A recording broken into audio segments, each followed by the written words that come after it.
మంచి వాళ్లతో నిండి ఉన్న ఒక బస్సు ఒక ఘాట్ రోడ్ లో వెళ్తుండగా లోయలోకి కింద పడుతూ పడుతూ ప్రమాదం తప్పుతుంది. అమ్మయ్య అనుకుని బస్సు ఇంకొంచెం దూరం ట్రావెల్ చేయంగానే ఒక పెద్ద పిడుగు బస్సు ముందర పడుతుంది. ఇదంతా చూసి ఆ బస్సులో ప్రయాణిస్తున్న ఒకతను లేచి, ఈ బస్సులో ఎవరో ఒకరు పాపాత్ముడు ఉన్నాడు, అందుకే మన ప్రాణాలు పోయే పరిస్థితి ఏర్పడింది అంటాడు. ఆ పాపి ఎవరో తెలుసుకోవడానికి అందరూ కలిసి ఒక నిర్ణయానికి వస్తారు. ఆ బస్సులోంచి ఒక్కొక్కరు దిగి దూరంగా కనిపిస్తున్న చెట్టుని టచ్ చేసి రిటర్న్ రావాలి.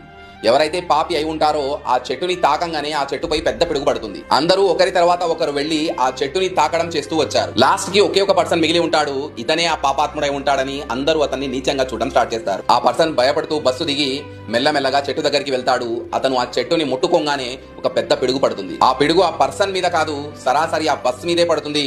ఆ బస్సులో ప్రయాణిస్తున్న అందరూ కాలి బూడిదవుతారు. ఈ ఒక్క పర్సన్ ఉండడం వల్ల ఆ బస్సులో ఉన్న వాళ్ళందరూ ఇప్పటి వరకు ఎన్ని అడ్డంకులు వచ్చినా సురక్షితంగా ఉండి ఉంటారు. అందుకే ఎవరి గురించి పూర్తిగా తెలుసుకోనంత వరకు అతని గురించి తప్పుగా అర్థం చేసుకోకూడదు. ఒకవేళ ఎదుటి వాళ్ళలో తప్పులు వెతకాలి అనుకుంటే ముందు మన నుంచే స్టార్ట్ చేయాలి.